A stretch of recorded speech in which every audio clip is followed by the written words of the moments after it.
Welcome.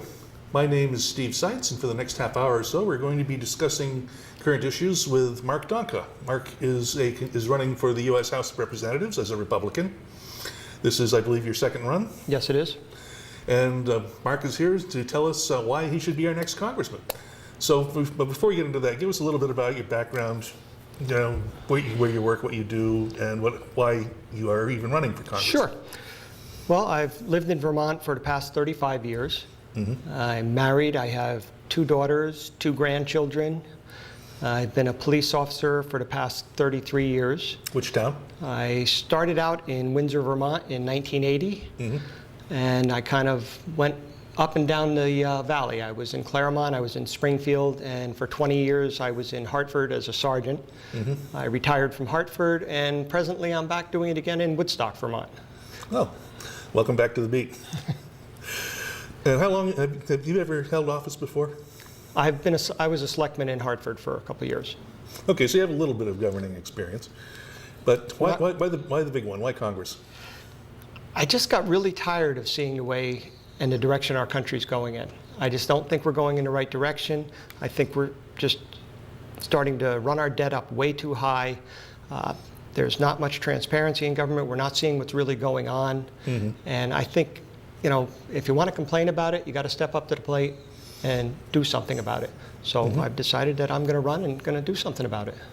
What would you say would be your top priority as a congressman? Right now, I think Obamacare is something we really have to look at. I believe that it's something that can really hurt our economy overall. When I look at it and see, you know, they talk about how it's affordable and how people can afford it, I'm not seeing that. To the people I talk to on the streets, I'm just not. I was running some numbers, you know, about it, and I mean, it's just amazing.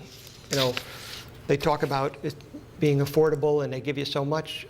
I was talking to one young man, he made, I think, around $15 or $16 an hour. So it's not minimum wage, right? But he's single.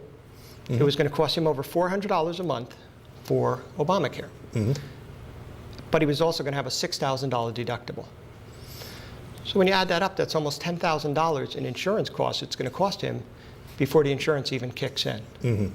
So if you run the numbers, a guy making that kind of money, you know, even at say $18 an hour, somebody's going to gross around $37,000 a year. We take taxes out of that. That's $12,000 a year in taxes, roughly. Figure about 1/3. You're down to $25,000. Okay. Now you look at your insurance, $4,800 out of pocket, and you keep going down. Rent, another $8,000, being conservative. Car insurance, another $1,000. By the time you get all done, before they've even, you know, used the insurance at all, they're down to making $7,000 a year to survive. I don't know many people that can survive on that when they pay all their bills. So how affordable really is Obamacare when you're doing something like that, when that's the amount of money? And that's before he spends his $6,000 deductible. So if you took that out of there, the guy'd be down to $1,000 to live on. How affordable is that? So what would you do to change it? Well, I think one of the major things we need to do is they keep talking about the catastrophic insurance being a problem. And that's where, you know, people go bankrupt. Well, if the government wants to help at all, provide catastrophic insurance for people. Let people get the gap insurance that basically takes care of their checkups, takes care of the runny noses, the flu, the things like that. They could get that much cheaper. You know, the less exposure that an insurance company has, the less money it's going to cost for your coverage. I mean, it's just like car insurance. You know, if you have a perfect driving record, it's going to cost you less. But if you're only going for the basics, it's going to be much cheaper for the person. Open it up across state lines. Right now in Vermont, we basically have a monopoly. We have 2 insurance companies, that's it, that you can buy insurance from. Open it up. Competition is going to create, you know, the price to go down. So that's another way to do it. You know, and have the government on a sliding scale on according to whatever you're making. Provide catastrophic. If they want to be involved in the insurance business like that, I don't have a problem with them doing it that way. But when they take over the entire insurance industry the way they're trying to, that's where I see a problem. I see. So you're not completely opposed to government involvement, just a little bit of help, basically. A little bit of help, but not take over it where it's a monopoly, where the government has all say in it. Which is right now, you know, you have no choice. In the next couple of years, you're going to have to buy Obamacare, is what they're trying to say. And that, I think, you're taking away a liberty. I mean, it's something, they're not giving you a choice anymore. You know, you have a choice in car insurance. If you want to go with Allstate, you can go with Allstate. If you want to go with Nationwide, you can go with Nationwide. In Vermont, of course, they're talking single payer. It's going to be, this is who you're going to have your insurance through. And you're going to pay it in through the state. A lot of people would argue, though, that a single payer takes a huge burden off business. They don't have to be health care administrators anymore. And that workers would have a higher paycheck because, of course, you know, the government would be taking that expense, and so you wouldn't have any deductions taken out of your paycheck for health insurance. Well, how is that working now with the Obamacare that you're trying to sell? That it's costing people more. It's costing someone $400 a month plus a $6,000 deductible. I don't see where that's actually saving somebody or putting more money in their paycheck. Like I said, just doing the numbers on down, it's really not leaving a lot of money at the end for them. And that's where I see the problem. I mean, healthcare is a huge, huge business. I mean, it's, I think, 1/3 of our economy is like healthcare business. I mean, that's a lot for the government to be involved and be running. So tell us a little bit about what else you have in mind. Well, some of the other ideas, I mean, as far as the healthcare, I think, is a big priority, like I said, with getting the catastrophic insurance off the plate so that the people just have to pay for a basic gap insurance. Also, I think health savings accounts are very important. I think people should, if people start when they're young and start paying into them, I mean, that's the problem we're having with Obamacare now. You know, they want the young people, the 18 to 34-year-olds or whatever, to pay basically a higher rate to take care of people like you were in my age that are in our 50s or 60s, and they're going to pay for it. Well, you know, I was 18, 19, 22. You're bulletproof then. Yeah. What are the odds of getting them to pay for this? You know, if the guy's going to look at it and say it's going to cost me $400 and something a month just for my insurance, well, people I've talked to said, I'll pay to, you know, $98 or whatever to start with, you know, a year that's going to be the penalty. It's cheaper for me in the long run. Why should I spend, you know, $4,000 or $5,000 when I can spend $100 for the penalty? And when I get sick, then I'll go get insurance. What's going to stop him from doing that? Well, under the current system, people can keep their adult children on their policies until age 26. Right. So then there's no money coming in from them. Right. To help pay for the other insurance. And that's where the other problem runs into it.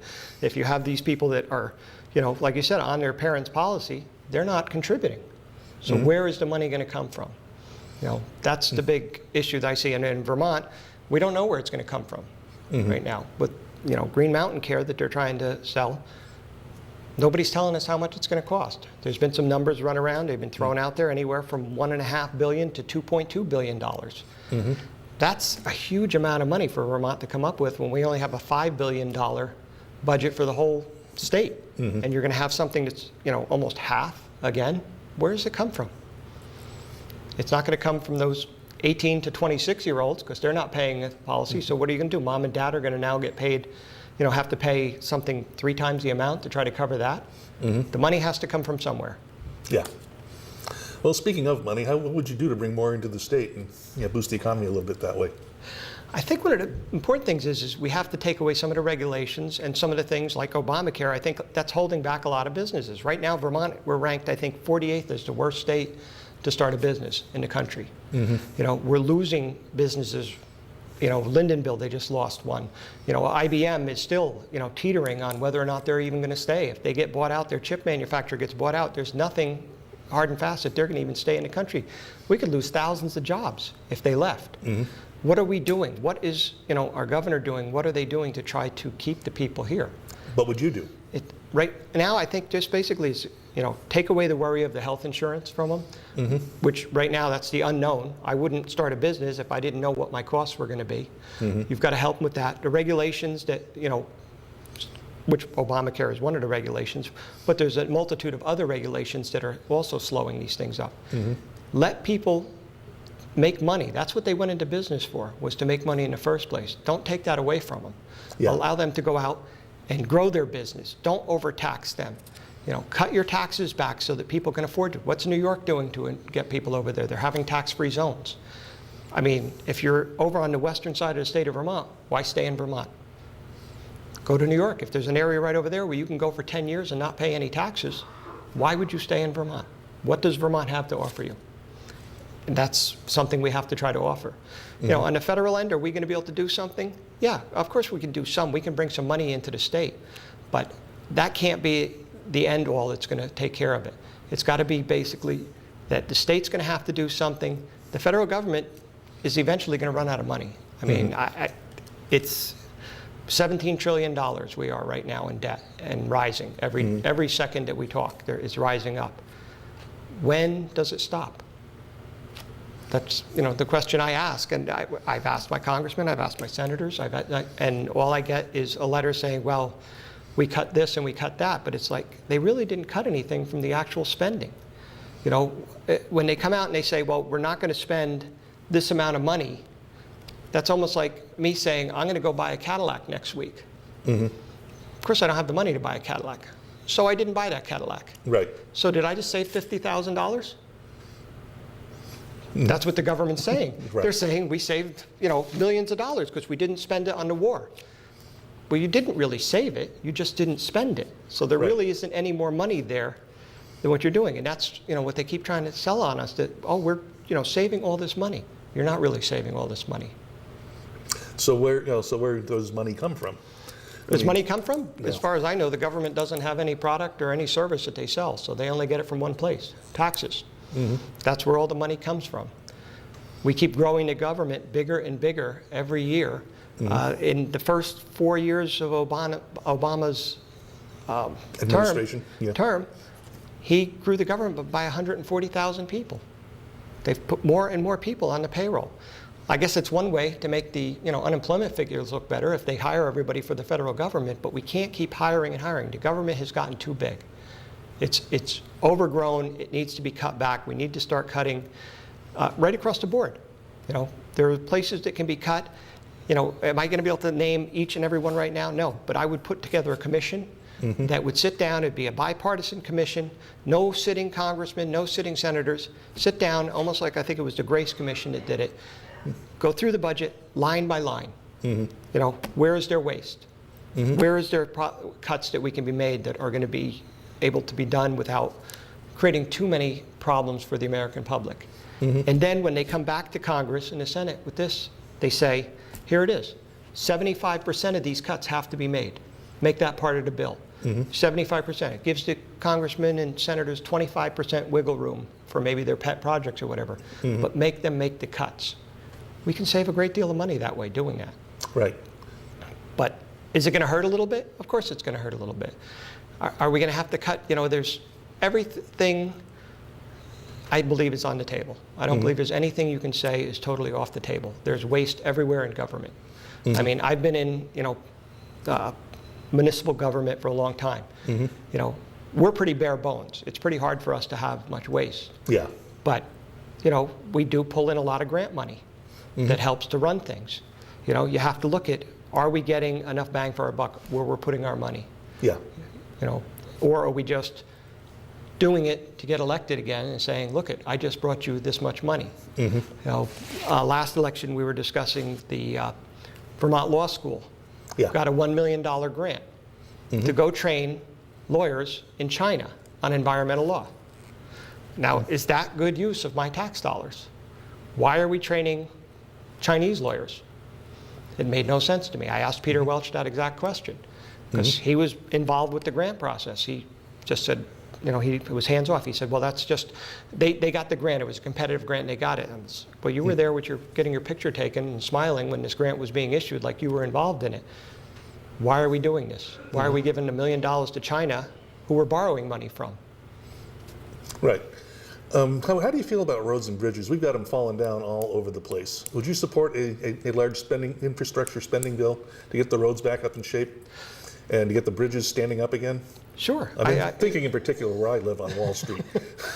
Well, I don't know if we're going to take care of Wall Street. I can, It's look a into demolition derby training. I will look into that. I will look into Wall Street. I'll put that on my list when I get down to Congress to make sure that's one of the first ones that we take care of. But getting back to the main question. Would you support that kind of sure. Kind of spending? That kind of spending, also it could create jobs by putting these people to work and fixing these things. And again, it has to be looked at, where is the money coming from? That's why we have to be frugal with it and make sure that we're using the money that we have. You only have so much money. Everybody has a budget to work within. It's time the U.S. government started working within a budget, because we're not doing that.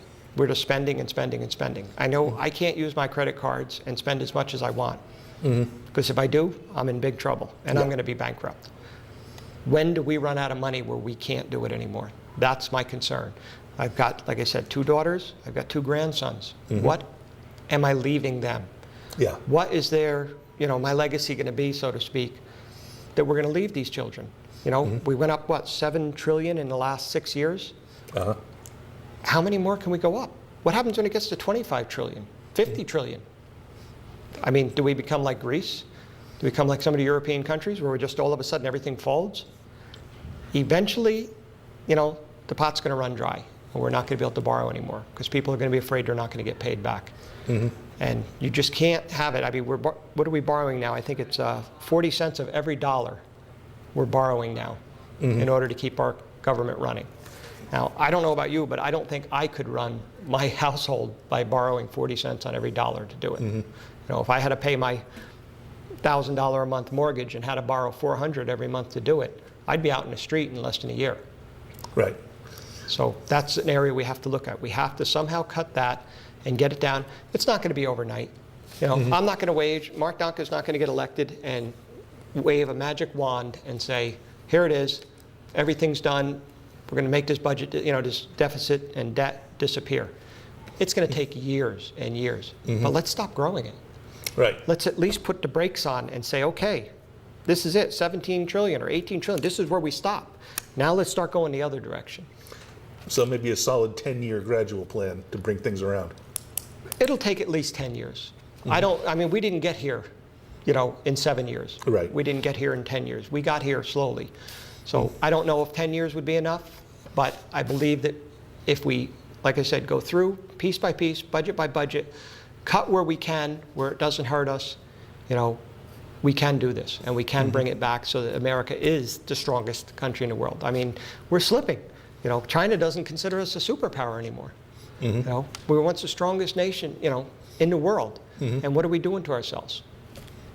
Well, they're choking all their workers to death with the pollution, so I wouldn't worry too much about China. Well, they might not be there that much longer, but they're also selling us so much stuff. It's like we go into the monies that we're giving for the alternate energies, wind power, solar power, all these different things. I just read a thing on that. They were talking about the wind power, how great it is. Well, we're subsidizing the heck out of it in order to make it work. The big companies are coming in, and they keep talking about green energy, but do people have any idea just to put up one wind turbine, how much copper does it take to put up one wind turbine? Have you ever been over to Leominster, New Hampshire, where they've got a wind farm? I've seen some of them, but I haven't been to Leominster. Okay, then maybe I ought to take